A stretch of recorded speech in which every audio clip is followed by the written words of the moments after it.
സർവത്ര ഗോവിന്ദനാമ സങ്കീർത്തനം. ഗോവിന്ദ ഗോവിന്ദ.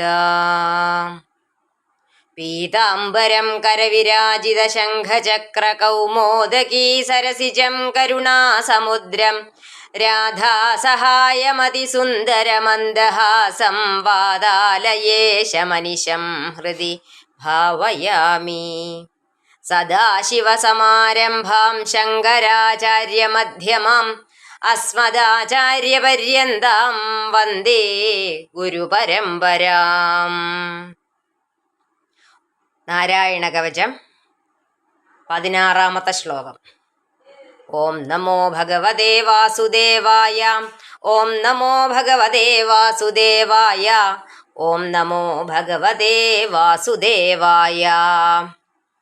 മാമുഗ്രധർമാദഖിലാത് പ്രമാദാന്നാരായണഃ പാതു നരശ്ചഹാസാദ് ദത്തസ്ത്വയോഗാദധ യോഗനാഥ പായാദ്ഗുണേശഃ കപിലഃ കർമ്മബന്ധാത്. ഉഗ്രമായ കർമ്മങ്ങളിൽ നിന്നും എല്ലാ പാകപ്പിഴകളിൽ നിന്നും നാരായണ ഋഷി എന്നെ രക്ഷിക്കണേ. അഹങ്കാരത്തിൽ നിന്ന് നരഋഷിയും രക്ഷിക്കണേ. യോഗങ്ങൾക്ക് നാഥനായ ദത്താത്രേയ മഹർഷി യോഗഭ്രംശത്തിൽ നിന്നും രക്ഷിക്കണേ.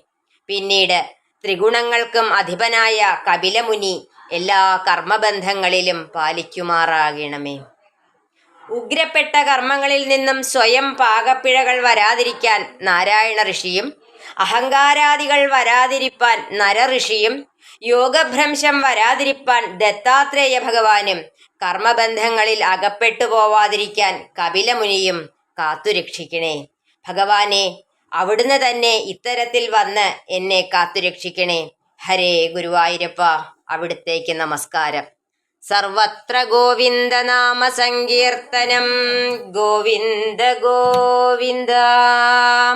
ഈ വാക്കുകൾ ഭഗവാന്റെയും ഗുരുനാഥന്റെയും പാദാരവിന്ദങ്ങളിൽ സമർപ്പിക്കുന്നു. ഹരേ കൃഷ്ണ. രാധേ രാധേ. ജയ് ഗുരുജി.